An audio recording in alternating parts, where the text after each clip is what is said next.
Hi, and welcome back to Pick Up the Pieces. We're in the pickup kitchen today. If you're new, I'm Stacy, and welcome to my kitchen. So today, the weather is horrible. We're expecting yet another storm. I live in the Northeast, and this winter has really been pretty wretched, and so it's very cold and very snowy, and we wanted some comforting food. Also, this week is my dad's surgery, so I'm going to make a bunch of stuff that I can bring to my mom and dad's house so that after his surgery that they have an easy time come mealtime. So today we are going to make beef barley soup. It is a recipe that we have actually taken off of the Quaker barley box, but we've turned it into a crock pot recipe. So recipe loosely based off of what's on there, and I will of course give you the details in the description. And then we're going to make our homemade shepherd's pie as well, which is a very, very comforting dinner. So to get started, we are going to saute up some onions and garlic and our beef.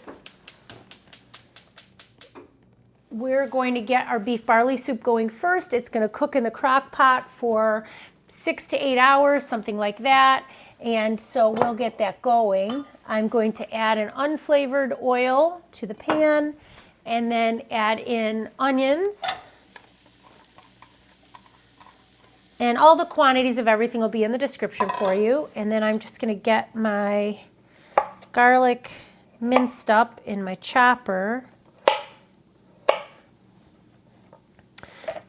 The recipes that we're doing today, so beef barley soup and then our shepherd's pie, both of them call for onions and celery and carrots and garlic, and so it's nice to have recipes that you're making that have similar ingredients because it saves you money.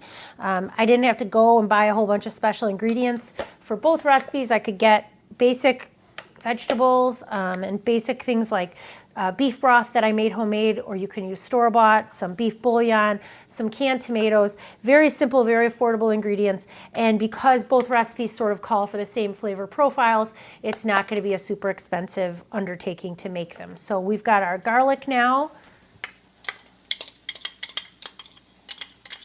and that's going in our pan, and I'm just going to check and see. Sometimes you end up with a little bit that sticks to the top of the chopper, but it's very easy to get that out. So while these are sauteing, I am going to chop up our veggies for the soup, and I'm just going to add a little salt and pepper here to our veggies.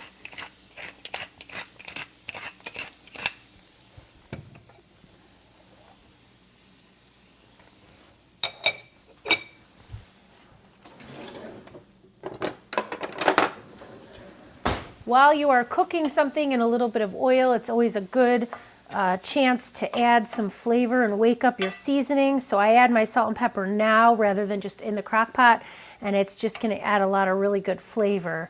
So we're going to let that go, and when that is nicely like wilted down, so we're not going to caramelize the onions and the garlic, we're just going to kind of wilt them down. When they go a little bit translucent, that's when we're going to add our stew meat. This recipe calls for stew meat. This is 1 pound of stew meat that we chopped into small pieces, and this is going to go in the soup. This recipe makes probably 12 nice hearty servings of soup if you make the double batch that we're making today. The recipe that's on here calls for half a pound of beef, but when we get our beef from our local butcher, we get 1 pound packages, and I don't know what else I would do with another half a pound of meat if I left it out. So we just kind of double the recipe, and then it will provide a nice amount of soup for my parents to have. We'll put some in the freezer, have some fresh, and it's going to be great for them to have, and also for us if we want a quick meal. The other thing I'm going to do here is add some of this Better Than Bouillon beef base to some hot water, and I'm just going to use a good sized spoonful of this, and I want that to start kind of melting into the hot water. And we're going to use 4 cups of homemade beef stock and 4 cups of hot water with this base in it, and that's going to be the base of our soup. Now, if we need more water as this is cooking in the crock pot, we can always add more water. It's not a problem, but we don't want to add too much water to the crock pot, because if we add too much water, you know, the crock pot cooks closed with the lid on, and you're not going to get rid of all that moisture. If you cook in the crock pot, you're going to end up sometimes with excess moisture. So you don't want to add 10 or 12 cups of water to a recipe in your crock pot only to find out that that's too much water, and then what do you do with all that water? So I'm going to add less to truly double this recipe that's on the package. It would have called for 14 cups of water, which in a crock pot is going to be way too much. So we're just going to go with 8 cups. If we need to add a little bit more, we can. And don't forget, too, we're adding some canned tomatoes. There's liquid in there as well, so we're not going to be worrying about the amount of liquid in the recipe. I'm just going to give these onions a little bit of a stir. Again, I don't want them to brown. I just want them to saute a little bit and get translucent. And now I'm going to chop up my veggies. So our veggies for this soup are going to stay sort of like bite size. We're not going to chop them too finely.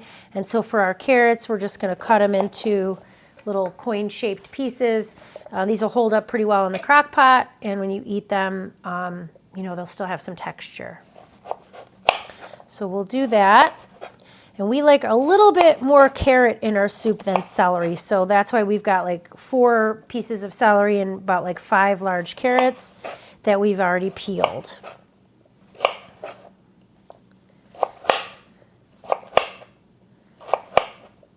Now, this recipe can be cooked on the stove as well, but because we're also going to be making our shepherd's pie, we don't want to have to babysit this recipe, and we don't want it taking up a ton of space on our stove. So that's why we're going to use the crock pot. If you wanted to skip the step of sauteing your onions and garlic and sauteing your meat, you could, but I think it does add quite a bit of flavor to this, and so that is why we're taking the time to do this step. So I'm just going to push these onions now to the side. I'm going to get my meat in, and I'll season that with a little salt and pepper as well.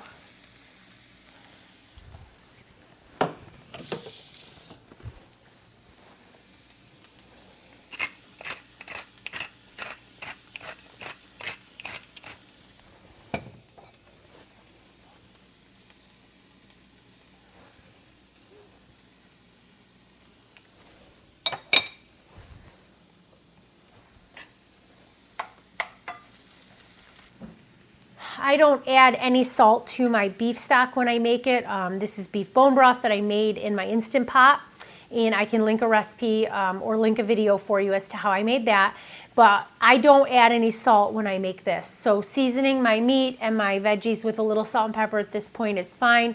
It's not going to add a tremendous amount of sodium to the dish because, again, the ingredients that I'm putting in really do not have a lot of sodium to begin with.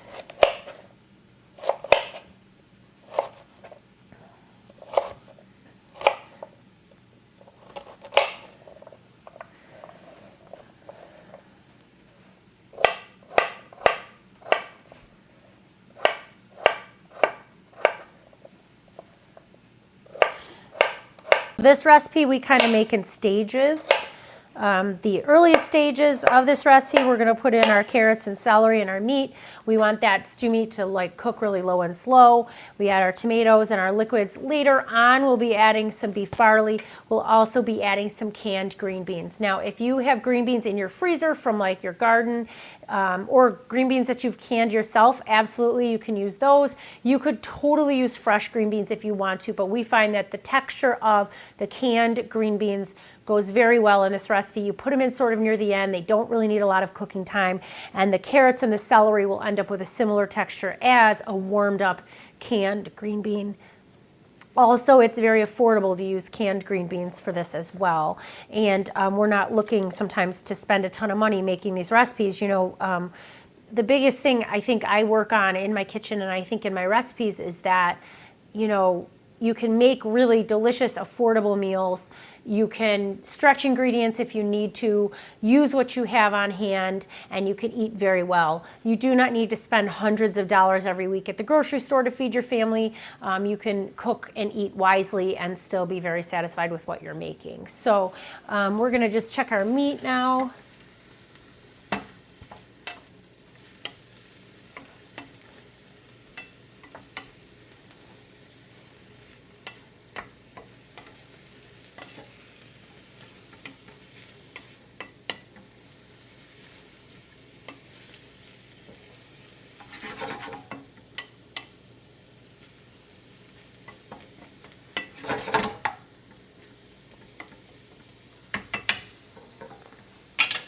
And I'm just going to add a little bit more pepper.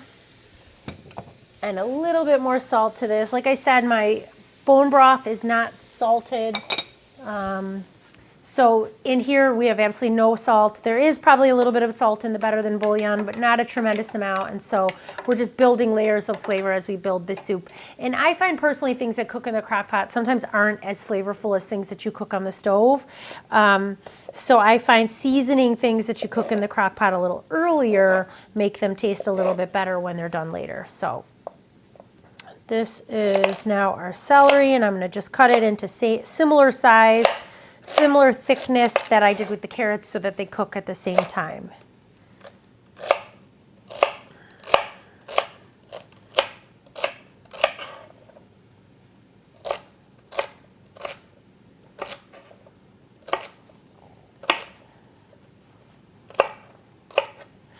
Okay. So that is good, and our meat is almost done sautéing.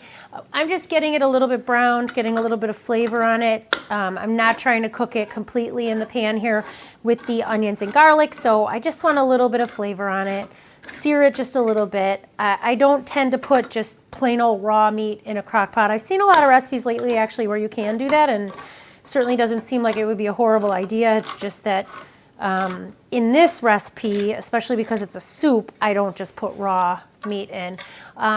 With like a pot roast or something like that, I put the meat in raw, put all the ingredients, and then turn it on. But with a soup, I don't tend to do that. So these are open and ready to go.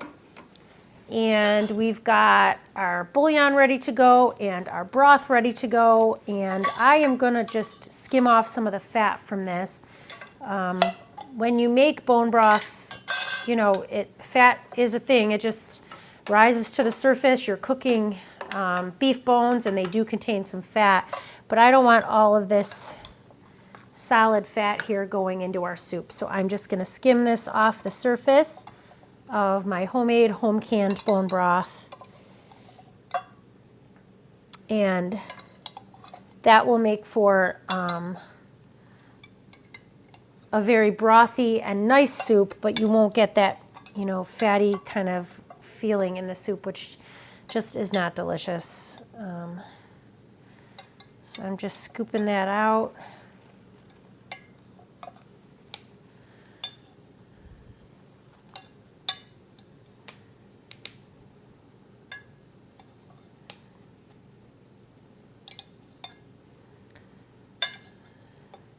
There's a little bit of the bone broth itself that got in there. I'll put that back in, but this fat now is kind of out of there, and we don't really want that in our finished product. So let's check our meat.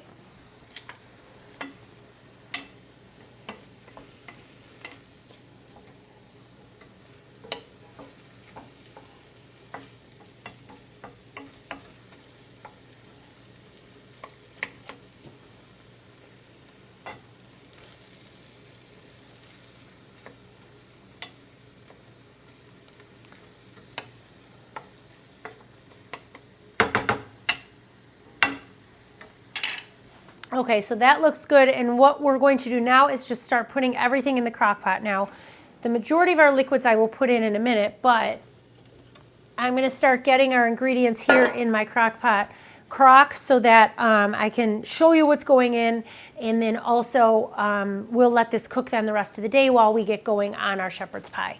So our meat mixture is good. I'm going to include the juices that have come off of the meat.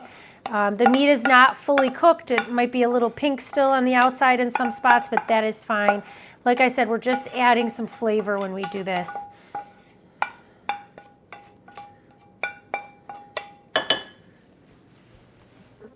Okay, and now we can add in our carrots and celery.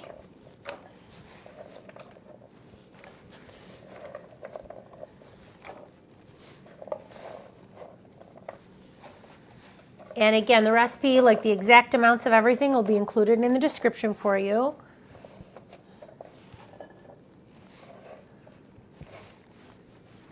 And I just want to take my spoon and get that kind of mixed around a little bit. Now, when you get your stew meat, it is like huge hunks of stew meat. You want to cut them down into smaller bits. Stew meat is kind of a tougher meat. It's going to cook low and slow for hours, but you don't you don't want to get a bowl of soup and have like a huge hunk of meat in it. So you kind of want to cut it down to very, very small bite-sized pieces.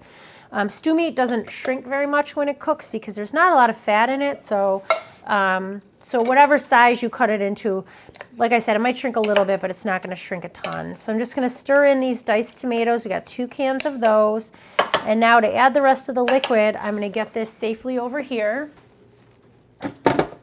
I'll put this on low for probably about 8 hours or so. And we'll put the barley and the green beans in near the end of the cooking, and we'll show you that. So our beef bouillon, we got a little in the bottom there, so I'm just kind of swirling that so that it'll come out. Good. And then we've got our homemade, home-canned bone broth. And I don't think I forgot anything. I think we're going to put a lid on this, forget about it, and let it do its thing. And I will be back very soon to show you how to make shepherd's pie. And I almost forgot, we've got 2 bay leaves to put in there and a cube of my fresh basil from my garden that I preserved. And so this is going in our soup as well. And they will add a lot of lovely flavors.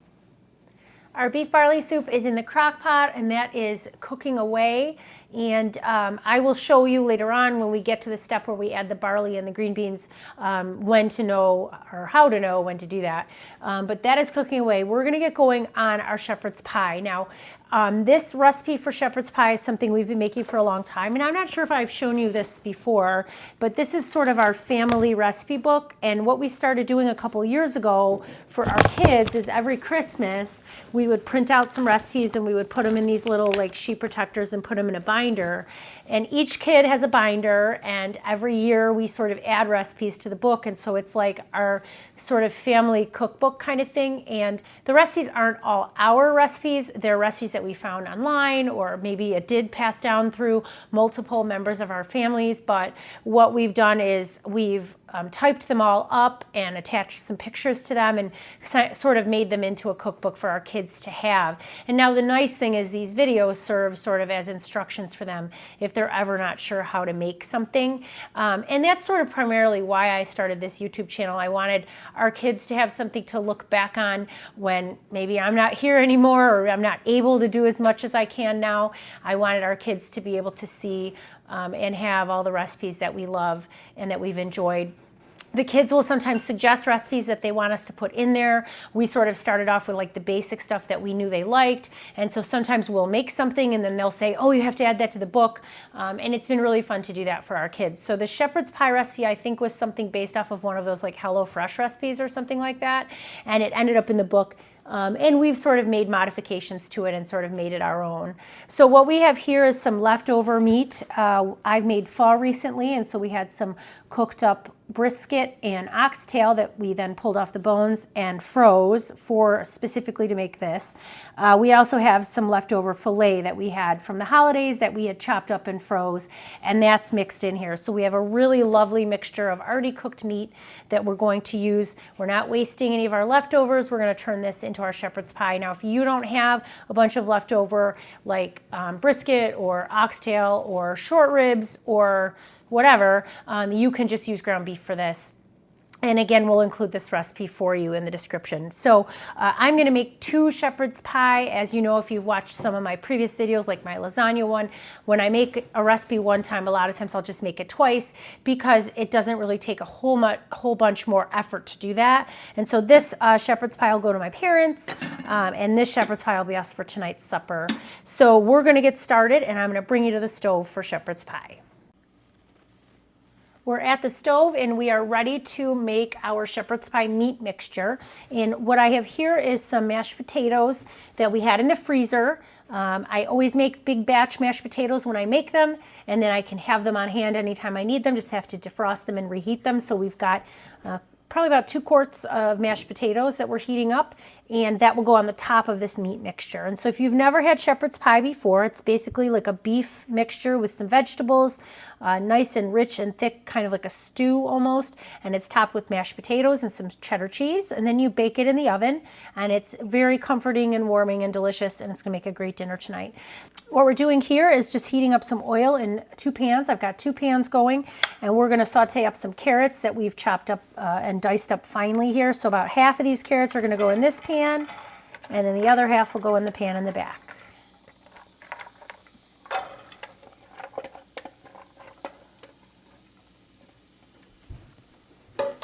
And we want these carrots to cook so that they are not too crunchy when we eat our shepherd's pie.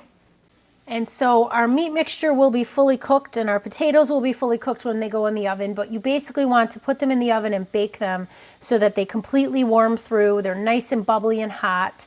And when you serve it, you know, ideally you want your shepherd's pie to stay together. You kind of cut a square of it or scoop out a serving of it. It's lovely if you can get your meat mixture to be sort of a solid layer at the bottom and your mashed potatoes on top. I mean, it doesn't theoretically matter if it kind of plops onto your plate, but it looks really pretty if you can get it to stay separated. And so these carrots are sauteing. We're going to saute these 3 to 5 minutes. And then once these have started to get tender, then we'll add our onions and our celery and then some garlic powder as well. So we'll add our salt and pepper.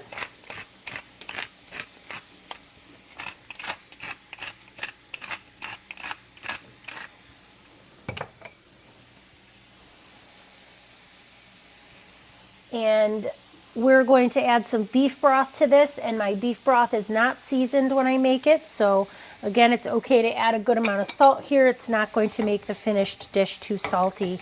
My mashed potatoes do have a little bit of salt in them, but not a lot. We're pretty salt conscious when it comes to our dinners, and especially when I'm cooking for my parents, I'm also conscious about how much salt I put in because both of my parents should not have a tremendous amount of salt in their diet. So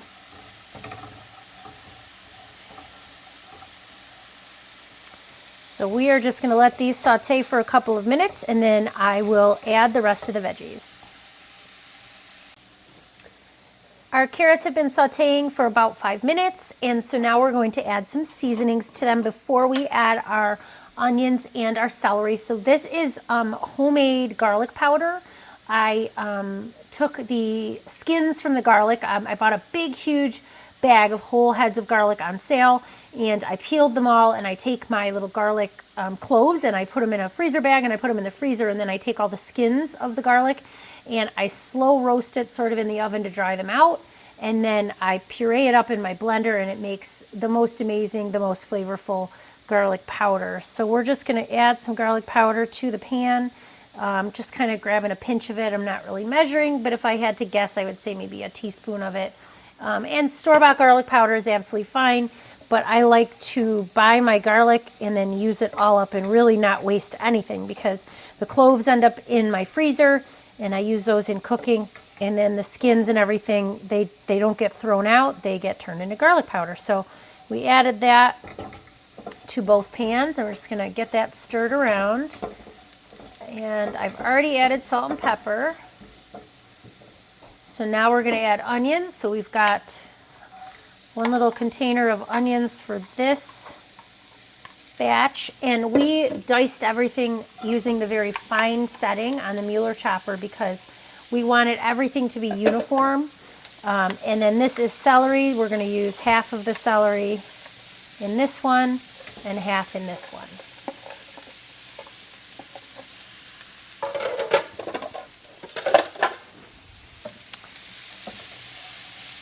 So now we are going to saute our carrots and onion and celery. Now if you wanted to use whole garlic cloves in this, you absolutely could, but the garlic powder is lovely as well. And if you wanted to use whole garlic and garlic powder, go for it, not a problem. And I do think I'm going to add a little bit more salt and pepper to this, and maybe just a little bit more garlic now that I'm seeing how much vegetable we've got here. We're going to let this cook down a bit, but we want it to be very flavorful.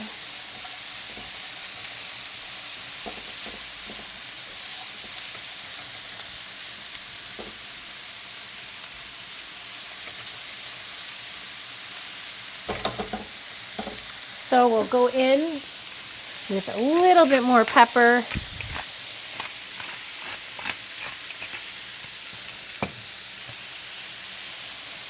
little bit more salt.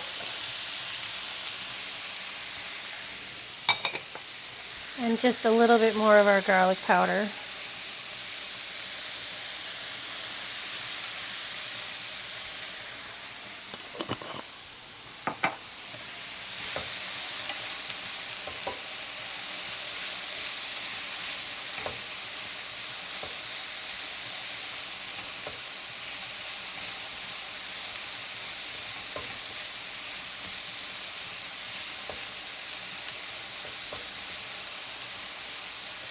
We're going to check our mashed potatoes here. These are reheating. And sometimes when you take mashed potatoes out of your freezer and you go to reheat them like this, they're going to look like they have a lot of water in them or a lot of liquid, and you're going to think they're not good.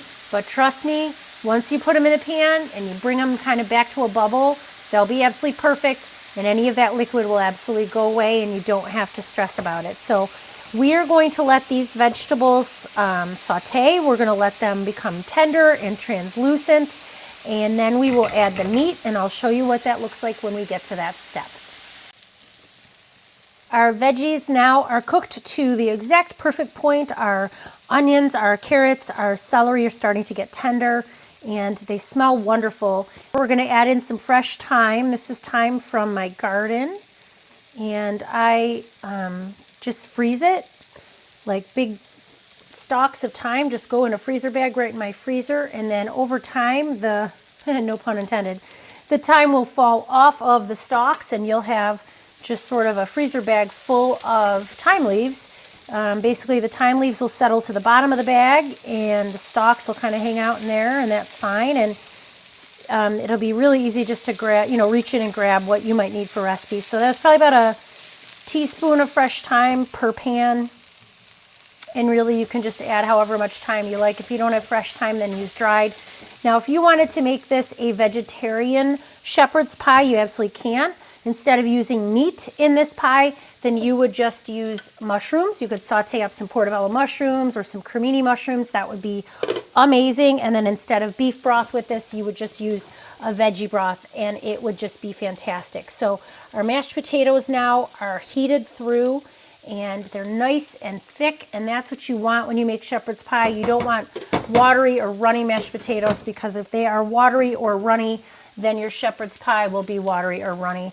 So we've added our thyme. Now we are going to add in a little bit of tomato sauce. Now this is the tomato sauce we have on hand. I totally forgot to get tomato paste for this recipe. This is where you'd add about 3 ounces of tomato paste each pan. I forgot to buy it, so I'm just going to add, about a half a cup of tomato sauce to each pan. And then I'm going to add just a dash of Worcestershire sauce. Worcestershire sauce will add a little bit of depth of flavor to this, and it will make it seem like it's tomato paste, because the tomato flavor with the Worcestershire will taste very concentrated, and that will kind of remedy our situation here of forgetting to buy tomato paste. And ordinarily, I would not have a problem with going out and buying an ingredient that we forgot, but we are getting a whole bunch of snow right now, so the thought of leaving my house sounds like a horrible idea. So we're just, like I said, going to add some tomato sauce. And I think this pan here in the back could use a little bit more. And then that's fine. Maybe closer to 3/4 of a cup went in.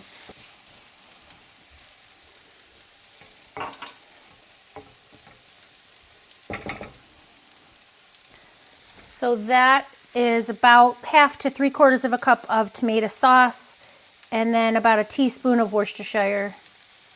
And that will add, like I said, the depth of flavor that you would get from tomato paste, but I forgot the tomato paste, so oh well. And I feel like, a lot of times I try to have certain things on hand in my pantry, like I try to have extra pasta, extra store-bought spaghetti sauce, extra tomato products in cans, but you know what? Sometimes we just forget something on the list, and that's okay. So we're going to make do with what we've got, and like I said, big snowstorm, nobody's going to drive out just for a can of tomato product. So There we go. That smells amazing. We're also going to add 2 tablespoons of flour to each pan here. And we're going to do that so that we get like a nice thick gravy in a moment when we add our beef stock. So the beef stock here, or like I said, if you want to make this vegetarian, your veggie stock is going to mix with this flour that we're just going to cook in to the veggie mixture, and then it will thicken on its own. And at that point, because our meat is already cooked, we're going to add our already cooked meat into the mixture and heat it through, just warm it up, and then we'll put it in our pans. And when we layer this in the pan, I'm going to show you what that looks like. But this now is beautiful, and we're going to add in about 3/4 of a cup of homemade beef bone broth.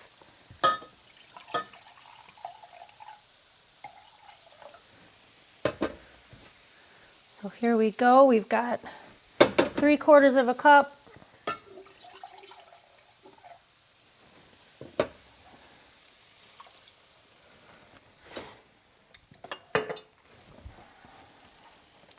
And once this kind of comes to a bubble, then I will add in that meat and we'll heat up that meat. Now, if you were using raw ground beef with this, then you would have done your flour and your beef stock step after the tomato paste step, but before the flour and the beef stock. So you want to saute up the meat with the veggies, then you would add sort of your thickening agent and your broth. But because our meat is fully cooked here, that is why I'm going to wait till the end just to fold that in.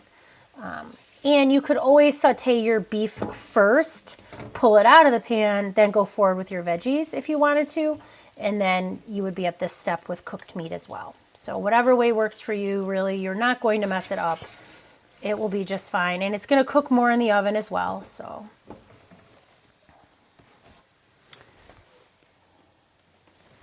this looks great. It's thickened up. I've got a little thyme sprig in there I want to get out. And now we're going to add our meat. So we've got this whole big bowl of meat here, and half is going to go in this one, and then the other half's going to go in the other.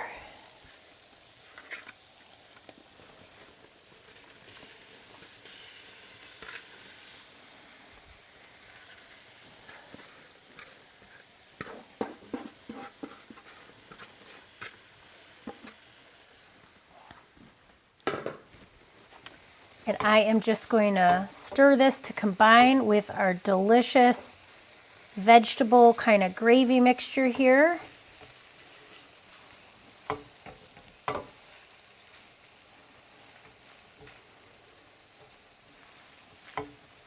And we really just want to warm up this meat, and then we'll get it in our baking dishes, top with our potatoes, and get it cooking in the oven. So there is one pan. So this is nice and warm. Everything is combined nicely.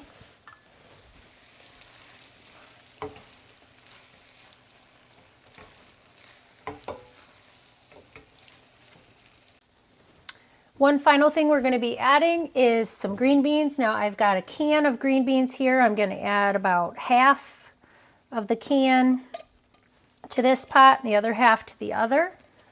And we're just going to carefully fold these in. You do not need a lot of green beans. If you really wanted a whole can of green beans in your shepherd's pie, you could do it. But as you can see here, half a can is perfectly fine. The recipe on some shepherd's pies that I've seen calls for like mixed vegetables, like the corn and the carrots and whatever, and we don't prefer that. Even in the beef barley soup that we're making, the recipe called for like a bag of frozen mixed vegetables. We just really don't like the texture of that, the flavor of that. I feel like corn is not necessary in a shepherd's pie or beef barley soup. But again, if you want it, or if that's what you have on hand, perfectly fine to put in. So now that our meat mixture is ready to go, we're going to assemble. Our meat mixture is ready to go in our baking dishes, so I am going to carefully transfer this. Now this is hot, so I'm just being cautious that I do not burn myself.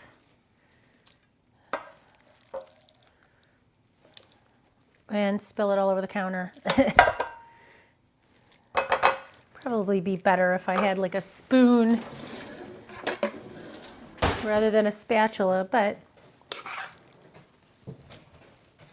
there we go.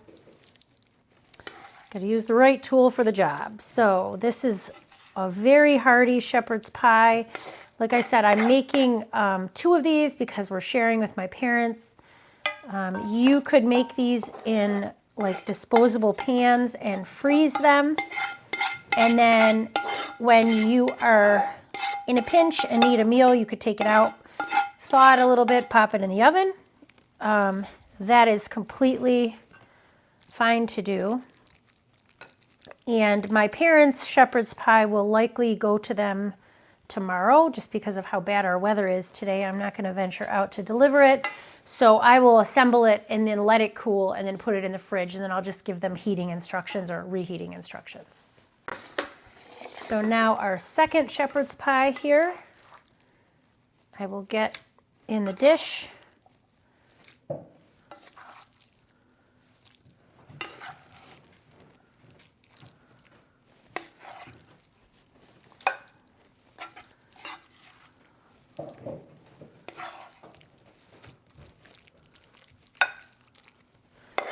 And this, I think, will easily, I mean, if you had really hungry people, this could make 4 huge servings or maybe 6 to 8 smaller servings. Same with this one. I think that it's pretty much the same amount going into each. But because this pan is maybe just a slightly different shape, like it's oblong, it makes it easier to see that maybe 8 servings or 6 servings would work. It really doesn't matter. But this is very filling and very hearty. So I think you'll find that it does make multiple servings. And the leftovers are even better than the day that you make it because they're so tasty. So we're just going to get the rest of this filling out of the pan here.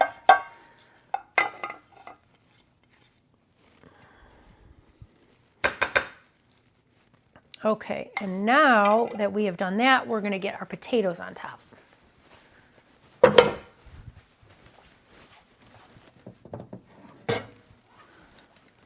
So our potatoes are warm. And we are just going to scoop our potatoes on top of the pie to sort of seal it in.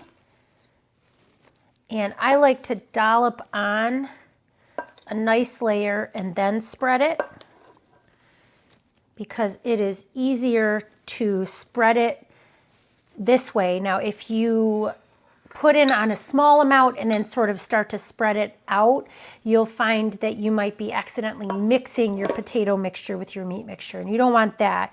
You want like a separate layer of potatoes with your meat. You don't want them to sort of swirl together.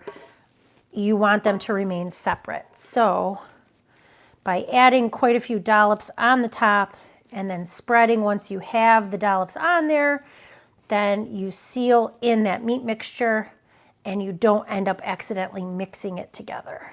So that is one shepherd's pie, and then we'll use the rest of this here for our oblong shepherd's pie. And most of the time when I make this recipe, I do find that it fills these dishes right to the top. If you are nervous about a little bubble over in the stove, you could put these on a tray when you bake them. We are going to put these in a preheated 350-degree oven. We're going to cook them for about a half hour and just make sure that they're cooked all the way through and they're hot in the center.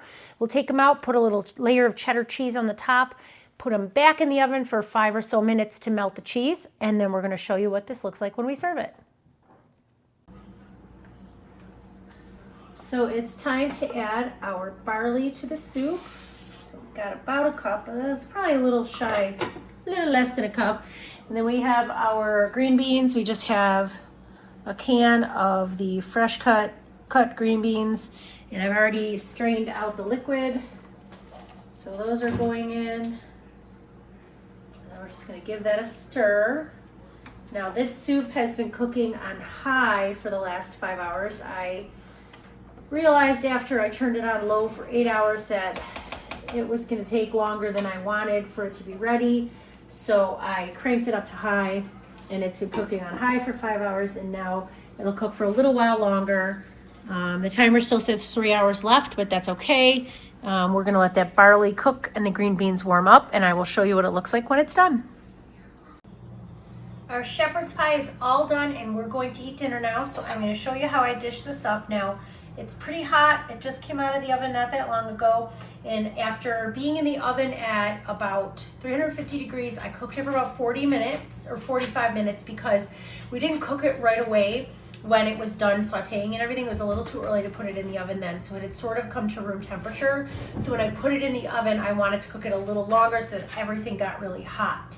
And so it cooked at 350 degrees for 45 minutes. Then I took it out, put the cheese on, and put it back in for like another 5 minutes. And now we are ready to eat. So all you have to do is scoop out a serving. And you can see we've got our layers of meat and then our mashed potatoes and cheese. And that looks like a perfect scoop.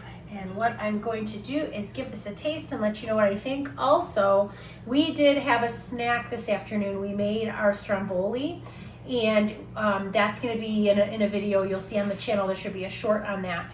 And we were kind of hungry around 3 o'clock, and we made stromboli, and we snacked on that.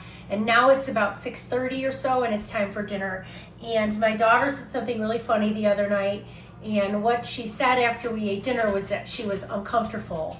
And we thought that was really funny. And sometimes she'll say she's comfortable, meaning she's comfortably full, and other times she'll say uncomfortable, which means she's uncomfortably full. And so I can say that after eating stromboli at 3 o'clock, if I do eat this whole bowl, I might be uncomfortable, but I guess we'll see, because this is one of our favorite meals. So let me just give this a taste.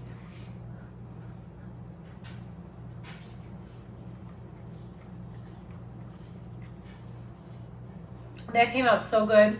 The meat is tender, the vegetables are tender, the cheese on top of that mashed potato is so delicious, and honestly, this is just so warm and comforting. Now we're gonna show you that beef barley soup in probably about another half hour when it's finished, but I think we're gonna go enjoy this dinner, and so we'll see you soon. Our soup is ready, and so I wanted to show you what it looks like when your beef barley soup is done. See, the barley now have puffed up, and the meat is tender. Your vegetables still have some integrity here. They're not mush, but this will make an amazing meal for my parents. It's my dad's favorite soup, so I'll be dropping this off to him tomorrow or the next day, and they'll have this for multiple days, and we'll probably keep some of it on hand for us as well. So our soup now is all done and ready for my parents, and we've enjoyed our dinner with our shepherd's pie. I would say, so this was about 4 servings of shepherd's pie tonight. We've probably got at least another 8 servings left, maybe 6. So this was great. I want to thank you for joining us in the Pickup Kitchen. I appreciate that you are here. If you haven't already, please remember to like and subscribe, and we'll see you next time. Thanks and good night.